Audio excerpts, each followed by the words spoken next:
My step mother's daughter is my ex. Episode 2। तो इस episode की शुरुआत में एक नए कैरेक्टर को इंट्रोड्यूस किया जाता है जिसका नाम है कावानामी कोगुरे, और वो मिजुतो से दोस्ती करना चाहता है। तब मिजुतो उसे साफ मना कर देता है और कहता है, अगर तुम मेरे ज़रिए यूमी तक पहुंचना चाहते हो तो तुम गलती कर रहे हो, क्योंकि मैं तुम्हें यूमे के आसपास भी नहीं आने दूंगा। तब कोगुरे थोड़ा मुस्कुराने लगता है और कहता है, तुम गलत समझ रहे हो, क्योंकि मैं सच में तुमसे दोस्ती करना चाहता हूँ। मेरा तुम्हारे ज़रिए यूमे तक पहुँचने का कोई भी इरादा नहीं है। तब मिजुतो कहता है, तुम्हारी ये बात सुनकर मुझे तुम पर और ज़्यादा शक हो रहा है, इसलिए मैं तुमसे दोस्ती नहीं करना चाहता। लेकिन कोगुरे उसकी बात को अनसुना कर देता है और कहता है, तो ठीक है, आज से हम दोनों दोस्त हैं, और एक अच्छे दोस्त होने के नाते मैं तुम्हें कुछ बताना चाहता हूँ। अगर तुम अभी पीछे मुड़कर देखोगे तो तुम्हें कुछ अच्छा देखने को मिलेगा। तब मिजुतो मुड़कर देखता है तो उसे यूमी थोड़ा शर्माते हुए दिखती है। तब वो कुछ समझ नहीं पाता कि यूमी ऐसा बर्ताव क्यों कर रही है। तब कोगुरे मिजुतो के शब्दों को दोहराता है, मैं तुम्हें यूमी के आसपास भी भटकने नहीं दूंगा, आने नहीं दूंगा। यही कहा था ना तुमने। तब वो सिचुएशन थोड़ी अजीब हो जाती है और यूमी और मिजुतो एक दूसरे की तरफ देखने लगते हैं। फिर अगले सीन में हमें बताया जाता है कि उनके स्कूल में फ़िटनेस टेस्ट लिया जा रहा है, और इसी बीच एक लड़की यूमी के पास आकर उससे बातें करने लगती है, और बातों ही बातों में वो दोनों दोस्त बन जाती हैं। तब वो लड़की अपना इंट्रोडक्शन देती है और कहती है कि उसका नाम मिनामी अकात्सुकी है। फिर अगले सीन में हमें उनके कई प्रकार के फिटनेस टेस्ट दिखाए जाते हैं, जिनमें यूमी की परफॉर्मेंस एवरेज होती है, पर मिनामी बहुत अच्छा परफॉर्म करती है। और फिटनेस टेस्ट के एंड आते आते यूमी बहुत ज़्यादा थक जाती है, जिसके कारण उसे चक्कर आ जाते हैं और वो गिरने लगती हैं। कि तभी वहाँ मिजुतो आ जाता है और उसे गिरने से बचा लेता है। तब मिजुतो कहता है, तुमने काफ़ी अच्छा परफॉर्म किया है, लेकिन लगता है तुमने अपनी सारी ताकत अच्छा परफॉर्म करने में ही लगा दी है। तब मिनामी यूमी से पूछती है, क्या तुम ठीक हो? तब मिजुतो यूमी को मिनामी को दे देता है और वहाँ से चला जाता है। तब मिनामी कहती है, मिजुतो वैसे यहाँ कर क्या रहा था? लड़कों का फिटनेस टेस्ट तो यहाँ कब का ख़त्म हो चुका है। तब यूमी को देखकर लगता है कि उसके पास मिनामी के इस सवाल का जवाब है, पर वो कुछ नहीं कहती। फिर अगले सीन में नर्स के ऑफिस में यूमी मिनामी को बताती है कि वो फिटनेस टेस्ट के मामले में, यानी कि फ़िटनेस के मामले में बिल्कुल अच्छी नहीं है, और वो ये बात किसी को पता नहीं लगने देना चाहती थी, इसलिए उसने ये बात मिनामी से भी छुपाई है। और फिर यूमी मिनामी से माफ़ी मांगती है। तब मिनामी कहती है, ओह, तो ये बात थी। शुक्र है, शुक्र है कि तुम भी हमारी जैसी एक आम लड़की हो।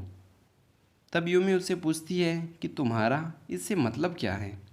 तब मिनामी उससे कहती है, मुझे लगता था कि तुम पढ़ाई और फिटनेस दोनों के मामले में परफेक्ट हो, जिसके कारण मैं तुमसे बात करने में थोड़ा हिचकिचाया करती थी। लेकिन अब तुम्हारी बातें सुनकर लग रहा है कि तुम भी मेरे जैसी एक आम लड़की हो, जो पूरी तरह से परफेक्ट नहीं है। तब वो दोनों थोड़ी देर और बातें करते हैं और काफ़ी अच्छे दोस्त बन जाते हैं। फिर अगले सीन में क्लासरूम में यूमी मिजुतो को उसकी मदद के लिए थैंक्स कहने वाली होती है कि तभी मिजुतो कहता है, तुम्हारी आंखों के नीचे डार्क सर्कल्स आ गए हैं। ये सुनकर यूमी चौंक जाती है। फिर मिजुतो कहता है, मैं मजाक कर रहा था, और वो क्लास से बाहर चला जाता है। ये देखकर मिनामी कहती है, मिजुतो तुमसे काफ़ी अच्छे से बर्ताव करता है। "अ, क्या? और तुम्हें ऐसा क्यों लगता है?"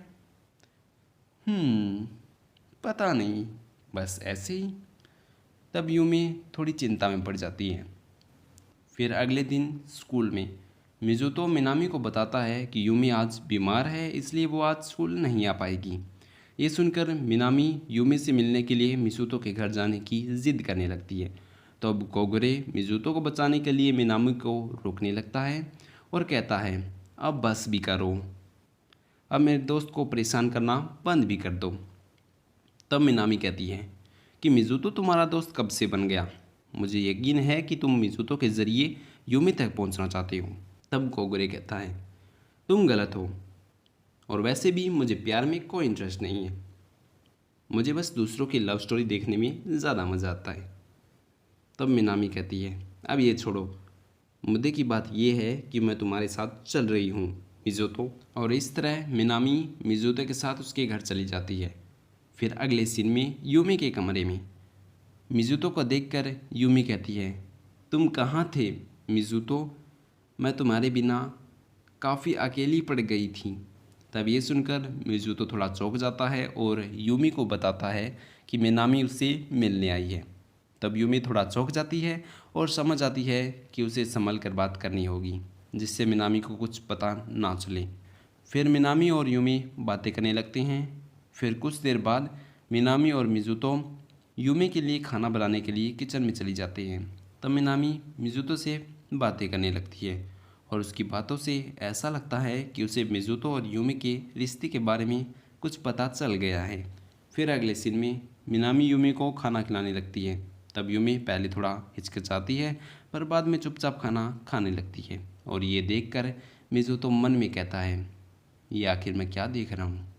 फिर अगले सीन में मिनामी अपने घर जाने लगती है और जाते समय मिज़ुतो से एक सवाल पूछती है कि क्या वो और यूमी सच में केवल भाई बहन ही हैं। तब मिज़ुतो थोड़ा चौंक जाता है और कहता है, हाँ, हम दोनों स्टेप ब्रदर एंड सिस्टर ही हैं। तब मिनामी कहती है, ओह, तो तुम दोनों स्टेप ब्रदर एंड सिस्टर हो, सगे नहीं हो। तो ऐसी बात थी। और ये कहकर वो वहाँ से चली जाती हैं। फिर अगले सीन में यूमी के कमरे में मिज़ुतो यूमी को बताता है कि मिनामी घर चली गई है और अब उसे थोड़ी देर आराम कर लेना चाहिए और ज़्यादा अच्छा होगा अगर वो सो जाए तो, जिससे कि वो जल्दी ठीक हो जाए। तब यूमी कहती है कि क्या तुम फिर से मुझे अकेला छोड़ने वाले हो? मैं कहीं नहीं जा रहा, आज मैं घर पर ही रहूँगा। झूठे, तुम पिछली बार भी चले गए थे। पिछली बार? तुम कब की बात कर रही हो? तो तुम चले गए थे जबकि मैंने तुम्हें जाने से मना किया था। क्या सच में तुम बीमारी के समय हर बार बीते कल के बारे में बात करने वाली हो? ये लो, मेरा हाथ पकड़ लो, और आज मैं कहीं नहीं जाने वाला। तब मिज़ुतो हमें अपने अतीत के बारे में बताने लगता है कि उसने भी एक बार एक लड़की को डेट किया था और उसका नाम आयाई यूमी था। उन दिनों हम साथ में किताबें पढ़ते थे और उनके बारे में बातें किया करते थे, और जब वो बीमार होती थी मैं कैसे घंटों उसका हाथ पकड़े रखता था, और वो सब किया करते थे जो प्यार में पड़े बच्चे करते हैं। लेकिन फिर कुछ समय बाद हमारे बीच छोटे छोटे झगड़े होने लगे और एक दिन हमने ब्रेकअप कर लिया, और ऐसा होना काफ़ी नॉर्मल था। लेकिन फिर एक दिन मेरे पिता ने दोबारा शादी कर ली, और जब मैं पहली बार मेरी स्टेप मदर की बेटी से मिला तो मेरे दिमाग में एक ख्याल आया, और मुझे यकीन है कि उस समय यूमी ने भी ऐसा ही सोचा होगा। भगवान हमारे साथ ये कैसा मजाक कर रहे हैं। फिर अगले सीन में हमें दिखाया जाता है कि यूमी अब ठीक हो चुकी है, पर अब वो बीमार होने का नाटक कर रही है जिससे कि वो मिज़ुतो से काम करवा सके। लेकिन थोड़ी देर बाद मिज़ुतो को थोड़ा शक होता है और वो यूमी का टेम्परेचर लेने लगता है, पर यूमी मना कर देती है। तब मिज़ुतो ज़बरदस्ती यूमी का टेम्परेचर ले लेता है, जिससे उसे ये पता चल जाता है कि यूमी अब ठीक है। पर यूमी ये बात मानती नहीं है और अपने कंबल में छुप जाती है। तब मिज़ुतो यूमी को कंबल से बाहर निकाल देता है और कहता है, तुम्हें पता है ना कि तुम्हें अब क्या कहना है। तब यूमी मिज़ुतो से माफ़ी मांगती है और इस तरह ये एपिसोड यहाँ ख़त्म होता है। तो आज की इस वीडियो में इतना ही। मिलते हैं अगली वीडियो में इसके अगले एपिसोड के साथ।